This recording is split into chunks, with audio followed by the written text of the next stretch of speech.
Assalamualaikum warahmatullahi wabarakatuh. Selamat datang kembali ke pembelajaran fisika untuk kelas 12. Mas Mbak, untuk pembelajaran fisika bab 2, saya Pak Eko akan memberikan materi yaitu tentang listrik statis atau hukum Coulomb. Dari awal belum pernah berkenalan. Ini adalah namanya Pak Eko Puji, putranya banyak banget, ada 4. Kebetulan yang perempuan itu sudah lagi tugas belajar di Korea untuk ambil S3. Yang kedua adalah namanya Mas Eril, itu sekarang lagi S1 di Bandung, dan ini adalah keluarganya. Itu Mas Mbak. Kemudian yang listrik statis. Listrik statis itu apa? Yaitu listrik statis adalah listrik yang diam untuk sementara pada suatu benda. Orang yang pertama melakukan percobaan listrik statis adalah Thales of Miletus, yaitu ia menggosokkan batu ambar dengan kain wol, kemudian didekatkan ke bulu ayam. Ternyata bulu ayam terbang dan menempel pada batu ambar pada saat setelah jatuh. Ini tidak harus seperti ini percobaannya, banyak percobaan, tidak harus kain wol, kertas kecil-kecil digosokkan, misalkan kertas kecil-kecil, kemudian ditarik oleh penggaris yang sebelumnya digosok-gosokkan rambut, atau itu juga bisa. Kemudian memberi muatan listrik statis. Suatu benda dapat diberi muatan listrik statis dengan cara menggosokkannya dengan mengapa demikian? Coba ini adalah kita jelaskan di model atom berikut.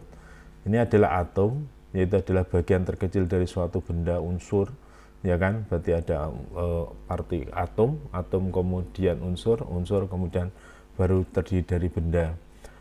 Atom ini adalah contoh, ini yang mengelilingi yang bergerak namanya elektron, yang merah ini sama hitam adalah namanya nukleon atau nuklida, yaitu nukleon itu terdiri dari apa? Yaitu adalah neutron dan proton, dia terkeliling seperti ini.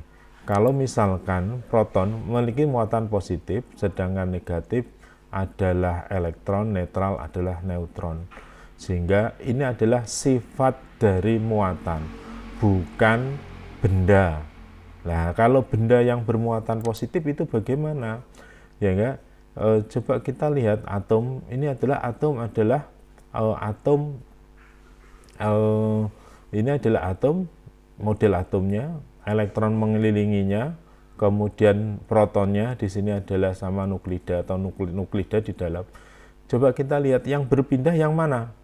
Yang berpindah tentunya yang terluar, yaitu apa? Yaitu adalah sebuah elektronnya, sehingga benda itu akan bermuatan positif atau negatif tergantung dari jumlah elektron, ya kan? Benda itu akan bermuatan positif atau negatif adalah saat dia tergantung dari jumlah elektron. Kapan dia bermuatan positif? Apabila kekurangan elektron. Terus yang negatif apa? Kelebihan elektron. Mengapa kok selalu elektron? Karena elektronlah yang bisa berpindah, ya kan? Karena berada di luar, sehingga ada yang namanya di kimia namanya elektron valensi atau elektron terluar. Oke, kita lihat. Nah, di sini adalah atom netral, yaitu adalah jumlah proton, jumlah elektron, jumlah neutronnya sama. Kalau kita lihat di situ. Nah, di sini adalah jumlah atom bermuatan negatif. Coba kita lihat nih. Ada atom netral, yaitu elektronnya 2, protonnya 2, terus kemudian netral. Kemudian dia menangkap elektron dari luar. Nah, sehingga jumlah elektronnya dia sekarang menjadi 3 atau kelebihan elektron, sehingga dia bermuatan atom bermuatan negatif, Nah, itu kenapa? Karena ada tambahan elektron dari luar. Kemudian atom positif, coba kita lihat, ini adalah atom netral, yaitu adalah elektron 2, proton 2, neutron 2, kemudian dia berkeliling terus mulai ada atom ada muatan elektronnya berpindah keluar karena tertarik oleh atom lain atau peristiwa yang lain. Berarti di sini keluar dia, sehingga dia kekurangan elektron. Karena kekurangan elektron dia akan bermuatan positif karena jumlah protonnya lebih banyak. Oke. Lah, menggosokkan dua buah benda, berarti di sini contoh misalkan balon dengan kain wol, kaca dengan kain sutra, mika dengan kain wol, mika dengan kain sutra. Ini adalah contoh, atau mungkin juga penggaris dengan rambut, penggaris dengan kain, kemudian ditarik untuk menarik potongan-potongan kecil dari sebuah kertas. Nah, coba kita lihat di sini, ini contohnya ini. Ya kan, balon kita gosok dengan kain wol, maka elektron berpindah. Coba ini berpindah. Coba kita ulang lagi, misalkan ya, terulang lagi, misalkan di sini. Ini adalah elektronnya nah ini elektronnya mengumpul ya. Dia ada tambahan dari elektron dari sana. Nah ini kan elektronnya semakin lama, semakin yang kain kuning ini, kain wol itu elektronnya semakin tertarik ke dalam balon. Nah, di sini elektronnya berpindah terus. Nah, sehingga balon bermuatan positif, muatan negatif, dan kain wol bermuatan positif. Kenapa? Karena elektronnya berpindah dari kain menuju ke balon. Coba kita lihat lagi, di sini adalah bila kaca gosok dengan kain sutra ini, bila kaca ini, jika kaca bermuatan positif, di sini, ya kan, sama ini.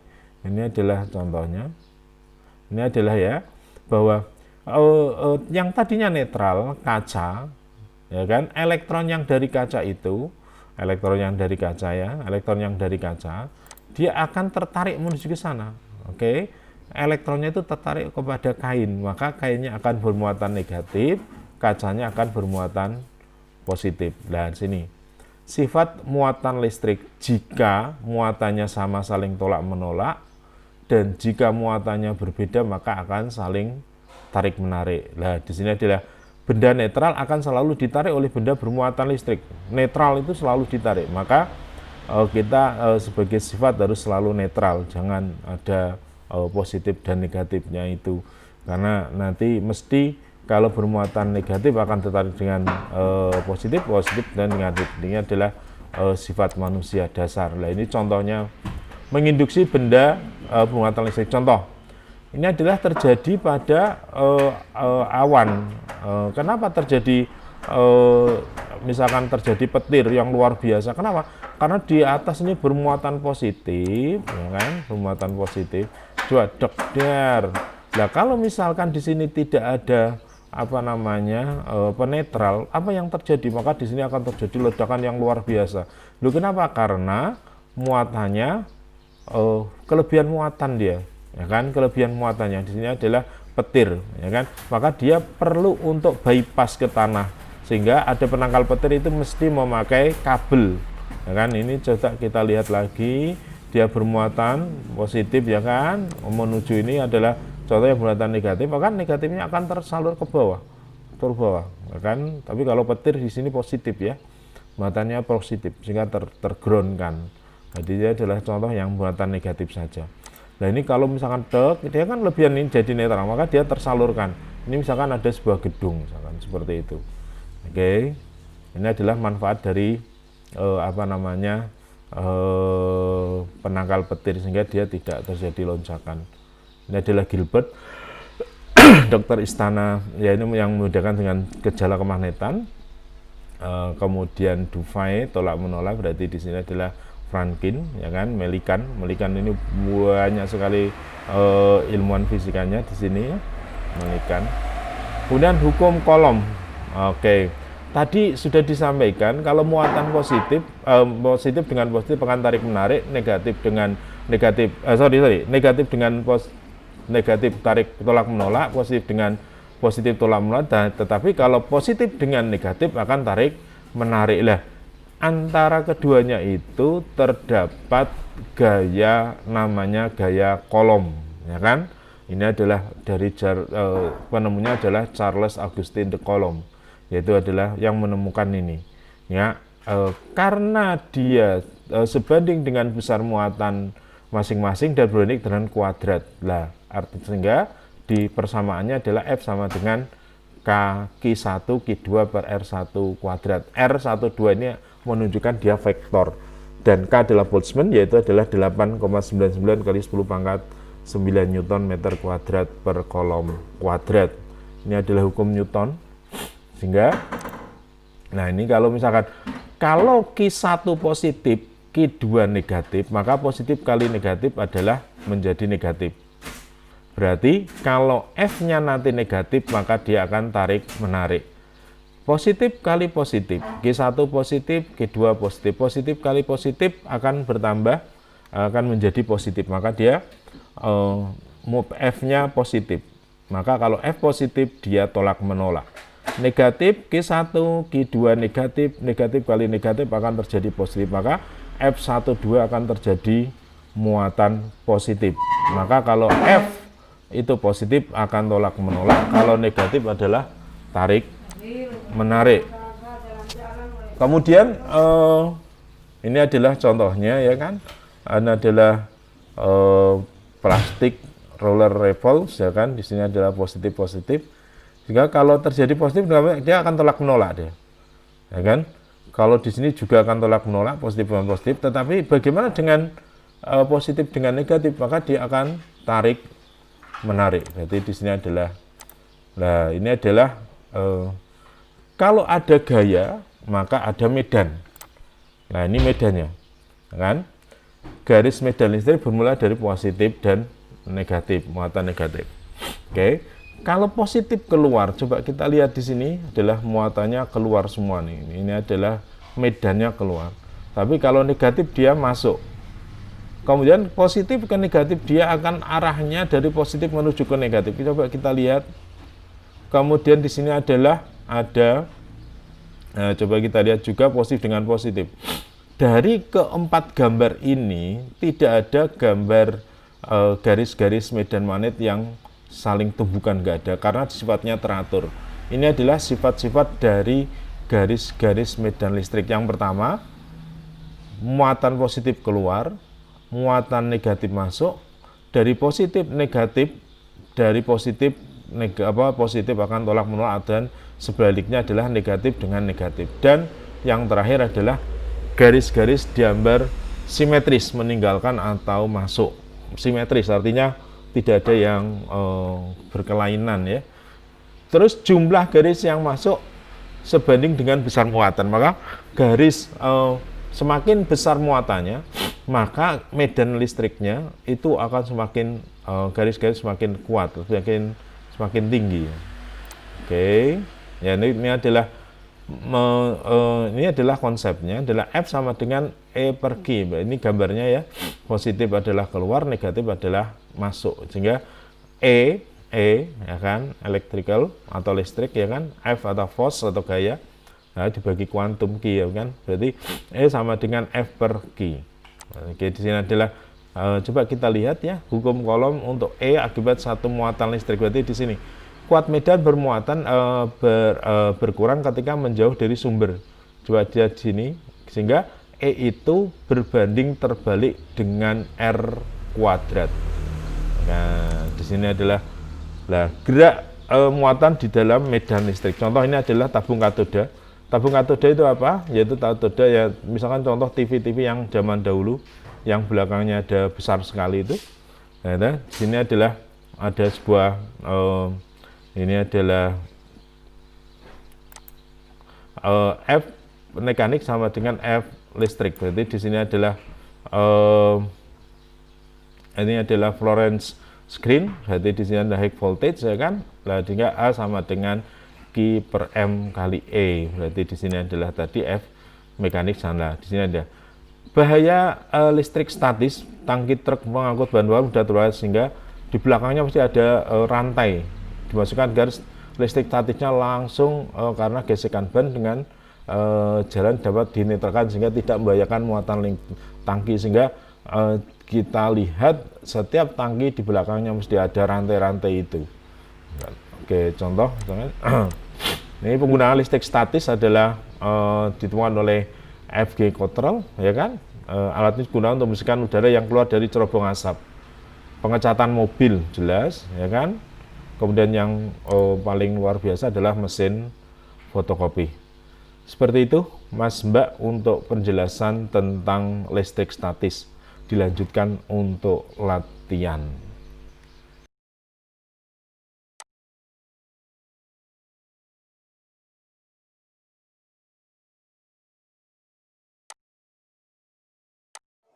Oke, kita kerjakan yang nomor 1.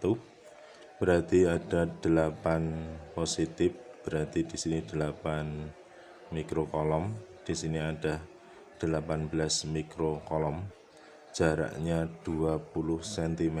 Oke. Kemudian di manakah plus 2 ditempatkan tidak memiliki gaya listrik?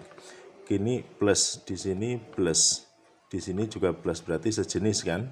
Kalau sejenis berarti tempatnya harus di tengah, karena plus sama plus berarti berada di sini. Ini misalkan muatan 2 mikrokolom. Kalau di sini saya kerjakan X, di sini berarti menjadi 20 min X. Kalau berarti ini Q1, ini Q2, ini Q3, berarti adalah 1, 2 akan terjadi tolak menolak, berarti adalah F21. 2 dan 3 akan terjadi tolak menolak juga, berarti F23. Maka kalau kita kerjakan berarti F2 itu adalah ke kanan dikurangi ke kiri. Oke, berarti F itu rumusnya adalah K Q1 Q2 per R kuadrat. Ini rumus aslinya, rumus umum. Maka menjadi kalau di sini sama dengan 0, karena tidak mengalami, maka F21 sama dengan F23. Maka K Q2 Q1 per R1 kuadrat per K Q2 Q3 per R3 R2 kuadrat. K-nya sama, Q2-nya sama, maka kita kerjakan. Q1 adalah 8 mikro per X kuadrat sama dengan Q2 berarti 18 per 20 min X dikuadratkan. Oke, berarti di sini ketemu, kalau dibagi ini adalah 8, di sini adalah 18. Oke, kalau ini berarti sama-sama diakarkan kan, misalkan diakarkan, maka kalau kita kerjakan berarti di sini adalah, kalau di sini 1, berarti di sini kan misalkan dibagi 2, ini adalah 4, di sini 16. Ini 4 dibagi 2 ya. Ini adalah 4, di sini adalah 9. Maka akar dari 4 adalah 2 per X ya kan. 9 diakarkan adalah 3 per 20 min X, dikalikan silang 40 min X sama dengan 33X. Maka 4X sama dengan 40, maka X sama dengan 10 cm. Oke, kita kerjakan yang nomor 1. Berarti ada 8. Oke, Mas Mbak, di sini adalah ada 23 min 4 sama plus 9, terpisah jauh 36 cm. Oke. Di sini kalau yang tadi soal adalah ini min 10 ditempatkan tidak bergaya, berarti ini min, di sini plus. Kalau plus sama plus berarti ada di tengah. Kalau min dengan min ada di tengah untuk nolnya. Min dengan plus berarti terletak di mana? Di samping. Di samping yang mana? Di samping yang muatan lebih kecil. Ini 4, di sini 9. Berarti terletak di mana? Sebelahnya 4, berarti sebelah kiri. Oke ya, dipahami betul ya. Kalau positif-positif berada di tengah nolnya, kalau negatif-negatif di tengah. Tapi kalau negatif-positif terletak di sebelah yang kecil, berarti ketiga. Kalau kita gambarkan di sini adalah 10 nano kolom, 10 pangkat min 9 ya. Kalau mikro 10 pangkat min 6. Oke, nano 10 pangkat min 9. Berarti berada di sini nih. 3 dengan 1 akan terjadi tolak menolak karena minus dengan minus, F31.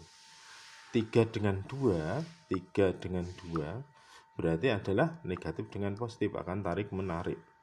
Maka secara fisika berarti F3 berarti ke kanan secara vektor ya, min F31. Kalau tidak terjadi ini berarti kan 0 nih. Berarti F32 sama dengan F31, sehingga K Q3 Q2 per R2 kuadrat, K Q3 Q1 per R1 kuadrat. Ini kan sama kan? Maka akan menjadi, berarti di sini Q2 per R2 kuadrat sama dengan Q1 per R1 kuadrat. Berarti Q2-nya adalah, aduh Pak, minusnya masuk, nggak usah, karena itu kan tanda aja kan ya. Ini tanda karena dia vektor tuh. Berarti 4 10 pangkat min 6, R1-nya adalah X misalkan ya. Berarti Q2-nya berapa? Di sini mohon maaf, di sini kalau di sini Q1, di sini 2, ini 1, ini 2 ya. Q2-nya berapa? Berarti adalah 9 10 pangkat min 6 per 36 plus X. Oke, kalau di sini dikuadratkan atau pangkat setengah, ini kan sama nih. Berarti 2 per X sama dengan, ya kan? Kalau di sini kuadrat, ini dikuadratkan kan? Berarti menjadi 3 per 36 plus X. Maka 72 plus 2X sama dengan 3X. Maka X sama dengan 72 cm. Oke, Mas Mbak, di sini adalah soal nomor 3. Berarti kita konsennya di sini ya. Berarti ini kalau kita turunkan ke bawah, ini adalah ada Q1, Q2, akan terjadi gaya kolom. Berarti F kolom, punya massa, dia punya berat. Berarti dia punya T, ya kan? Kalau T ini misalkan T di sini, ini T. Makanya di sini kan dicerminkan T-nya di sini kan T cos theta, di sini adalah T sin theta. Kalau kita cerminkan di sini, berarti ini adalah theta-nya di sini ya, T cos theta. Ini berseberangan, berarti menjadi T sin theta. Oke, kalau kita amati berarti kan T sin theta per T cos theta berarti adalah T sin theta, berarti itu apa, sama dengan apa? T sin theta adalah sama dengan FC. T cos theta sama dengan W. Oke, kita hitung satu-satu dulu ya. Berarti adalah W itu kan sama dengan M kali G nih.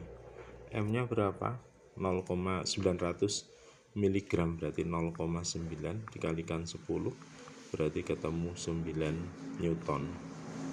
FC-nya berarti kan K Q1 Q2 per R kuadrat, ya kan? Berarti menjadi 9 10 pangkat 9, Q1-nya adalah 0,2 atau 2 mikro, berarti 10 pangkat min 7. Terus Q2-nya adalah 8 kali 10 pangkat min 7 dibagi 40 cm, 4 10 pangkat min 1 dikuadratkan. 2 kali 8 16, ini 8, berarti ini sama kan ya, ketemunya juga 9 Newton. Oke, T-nya ini hilang kan, sinus dibagi kosinus adalah tangen, berarti 9 per 9 sama dengan 1. Arkes dari tangen 1 adalah 45 derajat.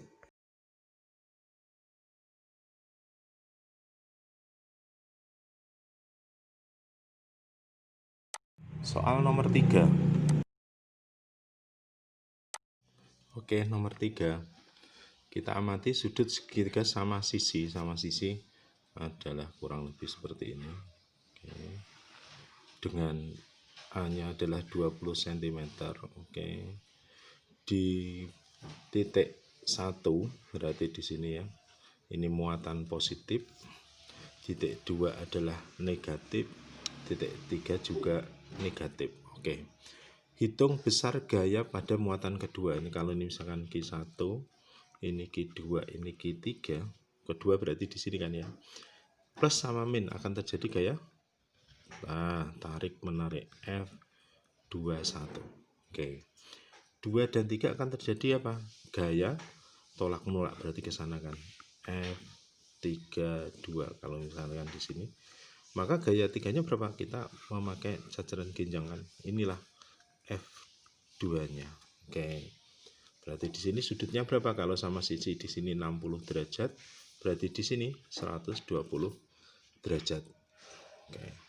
Berarti F2 itu nanti kuadrat sama dengan F21 kuadrat F32 kuadrat ya kan, 23 kuadrat plus 2F21 plus F23 kosinus theta. Kalau misalkan di sini adalah, berarti kan ini sama saja, semua sama kan ya, berarti F21 sama dengan F23 karena besarnya sama, berarti adalah Q2 Q1 per R kuadrat, sehingga ketemunya kalau kita amati ya, berarti 9 10 pangkat 9 dikalikan 10 pangkat min 6 10 pangkat min 6 dibagi 20, berarti 2 10 pangkat min 1 dikuadratkan, maka akan menjadi berarti di sini adalah berarti 9 kali 10 pangkat 9 dikalikan 10 pangkat min 10 dibagi, berarti 4 kali 10 pangkat min 2, berarti ketemunya adalah 9/4 10 pangkat, di sini ketemu min 1 berarti 10 ya, berarti 90 dibagi 4 Newton. Oke, berarti kalau misalkan kita kerjakan di sini berarti menjadi 90/4 dikuadratkan plus 90/4 dikuadratkan plus 2 90/4 kali 90/4 kosinus, berarti di sini adalah kosinus 120. Ini adalah ketemunya, ini adalah min setengah kan, ini berarti hilang kan, berarti min, di sini ketemu min, ini min, berarti ini dengan ini hilang kan, berarti F2 itu sebetulnya adalah kuadrat 90/4 di sini, maka F2 adalah akar dari langsung aja ya, bukan diakarkan ya, akarnya adalah 90 dibagi 4, berarti menjadi berapa itu Newton dan oke.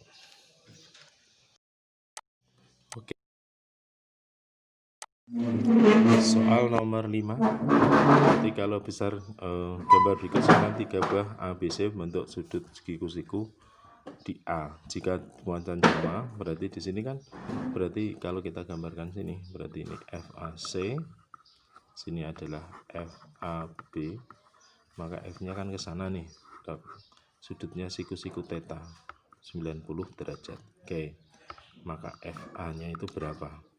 Jadi FA adalah kuadrat sama dengan atau akar dari hukum ini adalah vektor ya, berarti menjadi FAC kuadrat plus FAB kuadrat, sehingga kalau sama-sama 5 kuadrat plus 5 kuadrat berarti menjadi 5 atau 25 plus 25 diakarkan, berarti FA adalah sama dengan 2 kali 25 diakarkan, maka 5 akar 2 Newton.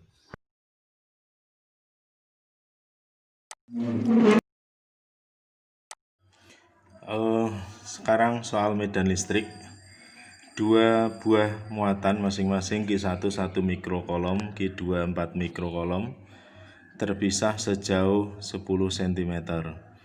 Tentukan letak titik yang memiliki kuat medan listrik 0. Berarti kalau misalkan ini Q1 Q2 kita jaraknya 10 cm, karena dia positif sama positif berarti dia pasti di tengah. Kemarin ketentuannya kalau sama berarti di tengah, kalau berlainan berarti di samping, tetapi menuju ke muatan yang lebih kecil. Karena di sini sama berarti di tengah. Jaraknya kalau misalkan X, di sini berarti menjadi 10 min X. Oke. Medan Q1 positif berarti keluar, berarti dia ke sana E1. Q2-nya keluar juga berarti adalah E2. Kalau di sini titik EP, maka kita dapatkan persamaan bahwa EP itu sama dengan ke kanan dikurangi ke kiri, berarti EP-nya sama dengan 0, maka E1 sama dengan E2, kaki 1 per R1 kuadrat menjadi kaki 2 per R2 kuadrat, berarti ikannya 0 ya. Oke, kita masukkan G1 adalah 10 pangkat min 6 per X kuadrat sama dengan G2 nya adalah 4 per 10 min X dikuadratkan, karena kuadrat kalau misalkan saya akarkan berarti di sini hilang kan 1 akar 1 per X sama dengan 2 per 10 min X, maka 10 min X sama dengan 2X, maka X sama dengan 10 per 3 cm. Nomor 2, medan listrik. Sebuah partikel yang bermuatan negatif sebesar 5 kolom diletakkan di antara dua keping yang bermuatan berlawanan. Berarti ada G-nya 5 kolom. Jika muatan mengalami gaya sebesar 0,4 Newton ke arah keping B, tentukan besar kuat medan dan jenis muatan yang di A. Berarti kita punya persamaan kan, bahwa gaya itu adalah K kuadrat per R kuadrat. Sedangkan medan berarti sama dengan K per R kuadrat. Persamaan ini kita bisa sederhanakan, K dengan K dicoret, R dengan ini coret, Q-nya juga bisa. Maka akan menjadi persamaan F itu sama dengan E dikalikan Q. E dikalikan Q. Berarti F-nya adalah 0,4, oke. Sama dengan E, Q-nya adalah 5, oke. Berarti Q-nya adalah 5 kolom. Maka E sama dengan berarti 0,4, oke, per 5 Newton per kolom. Ini adalah besarnya medan listrik. Nah, kemudian jenis manakah yang dari keping A, karena muatan berasal dari menuju ke B, maka muatannya adalah yang keping positif adalah yang di A. Jenis muatan yang di keping A adalah positif. Nomor 2. Soal nomor 3, medan listrik. Perhatikan gambar berikut. E adalah kuat medan listrik pada suatu titik yang ditimbulkan oleh perungga. Titik muatan listrik plus Q. Gambarnya seperti itu. Titik P berarti di dalam, titik Q berarti di permukaan, dan titik R adalah di luar. Tentukan besar kuat medan PQR jika jari-jari bola X titik R sejauh H dari permukaan. Oke. Berarti di sini kita punya persamaan ya, bahwa kalau misalkan sebuah medan berarti dia itu ke sana. Oke, sistemnya gini. Itu adalah maka medan di dalam konduktor itu adalah sama dengan 0. Kalau kita gambarkan seperti ini, Mas Mbak, berarti ini adalah seperti ini adalah bolanya ya, misalkan ya, ini jari-jarinya. Berarti semakin keluar itu semakin kecil ya.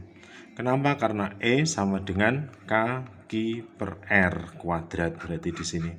Nah, kalau di dalam dia 0, nilainya 0.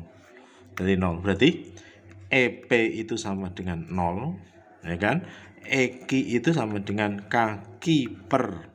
Berarti di sini jari-jarinya adalah X kuadrat.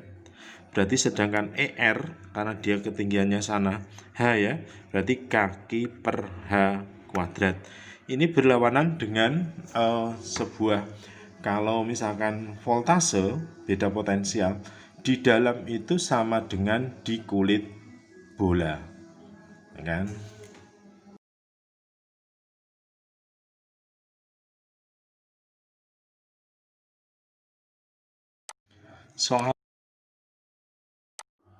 Soal nomor 4, soal gampang sebetulnya, tetapi ini rada perlu pemikiran.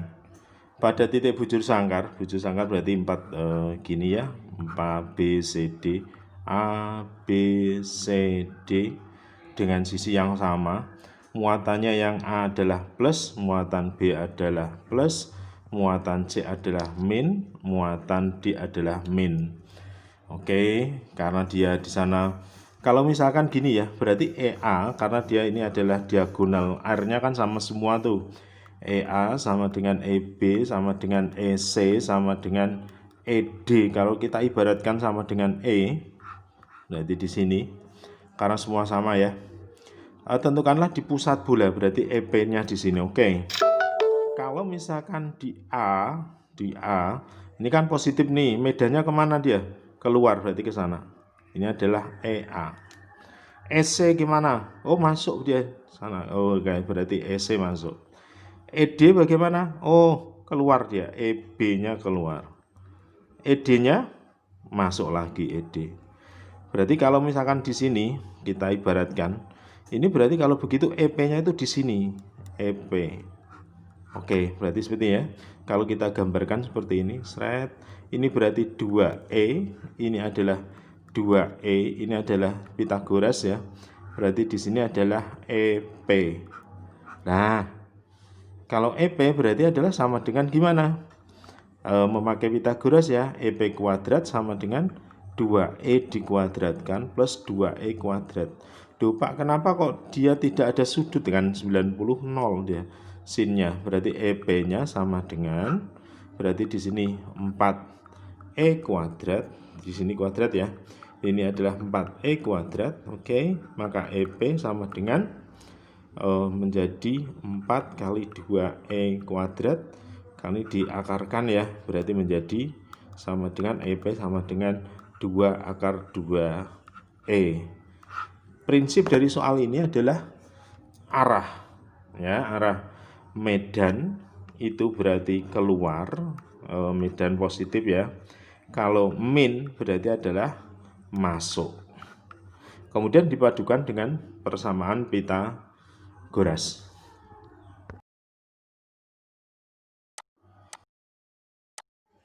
Soal nomor 5. Perhatikan gambar berikut. A, B, C, D terletak dalam satu bidang. Q A sama dengan min Q, Q B min plus Q ya. Pada titik A dan B terdapat muatan titik. Muatan titik, berarti pada titik jarak AB 2A, C, AC adalah 2 CD. Oke, kalau ada seperti ini, kita ibaratkan saja. Berarti di sini AB, oke. Di sini CD, berarti kalau misalkan di sini adalah 1, berarti ini kan 2 kali lipat nih. Berarti kesininya adalah menjadi 2. Berarti berada di C, berarti di sini adalah 2. Kalau berada di D, di sini 3, di sini 1. Oke. Berarti kalau misalkan muatannya di sini adalah minus, di sini positif, maka pada di titik C berarti adalah, kalau di sini negatif berarti dia masuk ke sana. Ini adalah D-nya. Kalau misalkan kita ibaratkan di sini adalah Q1, ini Q2, berarti ini E1 kan. Kalau positif berarti keluar, berarti ke sana adalah E2. Maka pada titik EC itu sama dengan E1, pakai minus juga nggak apa-apa, positif juga nggak apa-apa, karena sama nanti arahnya aja kan ya. Berarti E2. Sedangkan pada titik D,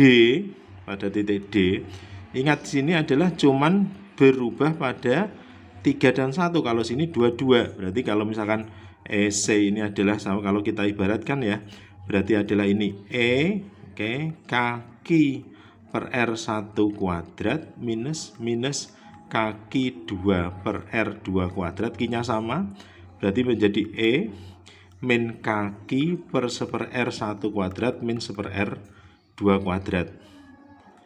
Ini adalah EC ini. Kalau ED berarti ya sama, ED berarti adalah min kaki per 1 R, ya kan, 1 aksen kuadrat min 1 R2 aksen kuadrat. Berarti ini kan hilang kan. Oke, mohon maaf ini. Berarti EC itu adalah ED yang ditanyakan. Oke. R1 berarti adalah 2, berarti menjadi 1/2 kuadrat. Oke. Kalau di sini min berarti di sini plus ya.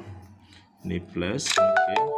Plus 1/2 kuadrat per, oke, 1/R1 kuadrat berapa? Berarti menjadi 1/3 kuadrat min plus 1/1 kuadrat, berarti menjadi ini 1/4 menjadi 2/4 per, oke.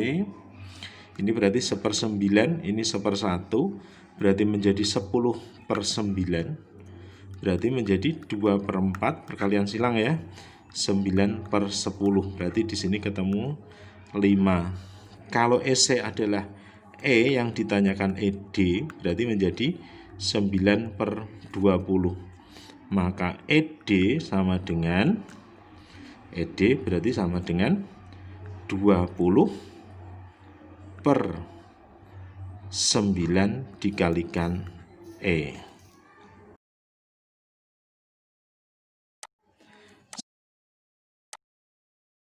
Oke, nomor 6, 2 muatan masing-masing Q1 4 mikrokolom, Q2 9 mikro berjarak 10 cm. Berarti kalau misalkan di sini kita plus 4 mikrokolom, kemudian di sini adalah plus 9 mikrokolom, jaraknya 10 cm.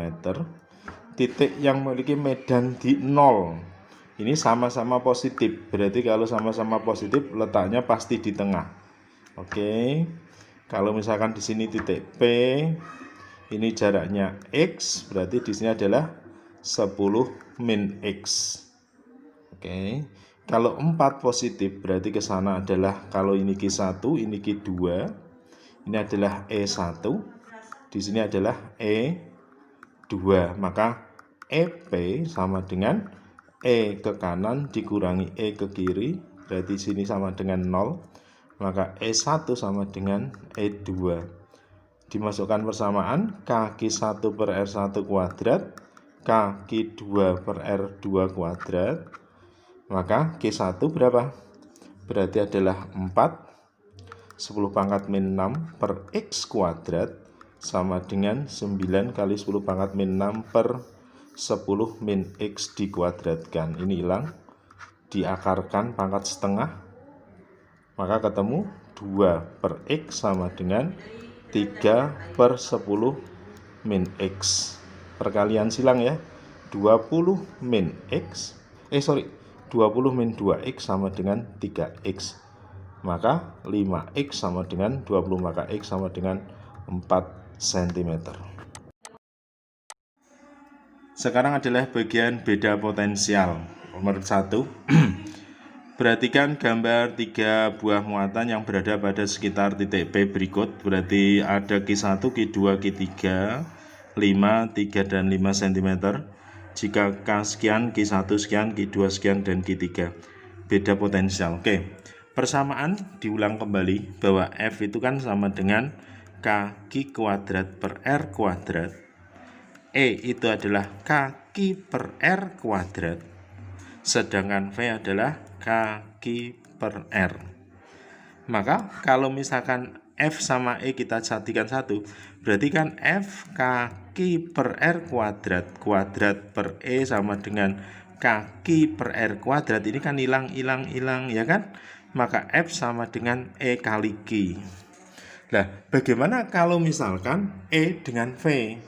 Ya sama saja, ini jadi persamaan lagi ya. Berarti E sama dengan Kq per R kuadrat per V sama dengan Kq per R. R-nya yang nggak ada nih. Oke, tersisa R di atas. Maka E sama dengan V per R, atau kita sebut dengan V per D. Berarti kalau ini sama sih, R range, D adalah distance, jarak.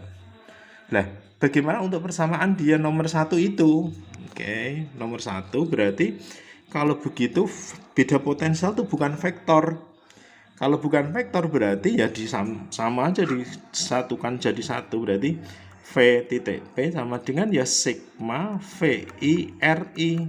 Berarti menjadi KQ, ini nggak usah ya, KI RI di sini, maka KQ1 per R1 plus KQ2 per R2 plus Kq3 per R3. Maka kita dapatkan K berarti 9 10 pangkat 9 dalam kurung Q1 10 pangkat min 12 per R1 adalah 5 cm, 5 10 pangkat min 2 plus Q2 adalah 2 kali 10 pangkat min 12 per R2 adalah 3 cm, min 2 ya, plus, ini minus ya, minus 10 pangkat min 12 per 5 10 pangkat min 2.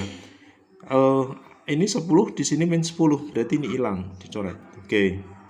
Berarti tinggal dimasukkan aja 9 10 pangkat 9, tinggal 1 2 10 pangkat min 12 per 3 kali 10 pangkat min 2. Berarti di sini ketemu 3. Maka di sini adalah 10 ini kan, di sini 9, berarti adalah min 1. Berarti ketemunya adalah 0,6 volt. Untuk soal yang terakhir, sebuah elektron mula-mula diam, berarti V0-nya 0, kemudian dipercepat dalam beda potensial dengan 100 volt. Tentukanlah energi kinetik. Berarti ingat, V0-nya adalah 0, diam ya. Beda potensial adalah 100 volt. 100 volt itu kenapa? Karena beda potensial ini delta voltage, kalau sini velocity, beda ya. Kecepatan, beda potensial. Yang ditanyakan EK. Kita punya persamaan bahwa usaha sama dengan kan delta V kali Q. Lah usaha kan perubahan dari energi kan. Berarti energi akhir dikurangi energi awal, atau EK aksen boleh, EK 0 boleh, kali Q kali delta V. Karena EK itu V0-nya 0, maka EK akhir awalnya 0 ya. Maka EK sama dengan Q kali delta V. Maka sama dengan 1,6 10 pangkat min 19. Ini dari mana nih? Muatan elektron. Kenapa? Karena ada kata-kata sebuah elektron. Harus dipahami, muatan elementer 1,6 10 pangkat min 19 kolom. Terus massa elektron 9 10 pangkat min 31 kg. Terus muatan proton plus 1,6 10 pangkat min 19 kolom. Kemudian ada lagi, yaitu adalah massa proton adalah 1,6 10 pangkat min 27 kg. Berarti di sini harus dihafalkan ya. Kalau misalkan nih ketemu EK-nya sama dengan 1,6 10 pangkat min 16 kolom joule nih ya. Kecepatan akhirnya berapa ya? Gampang aja. EK itu kan berarti sama dengan setengah mv kuadrat. Maka V-nya sama dengan akar dari 2 EK per M. Kita masukkan akar dari 2 1,6 10 pangkat min 16. Masanya adalah 9 10 pangkat min 31. Berarti di sini 1,6 berarti bisa juga menjadi 2 kali 16 10 pangkat min 17 dibagi 9 kali 10 pangkat min 31. Oke, meter per sekon. 16 akarkan 4, 9 akarkan 3, ada akar 2. Terima kasih.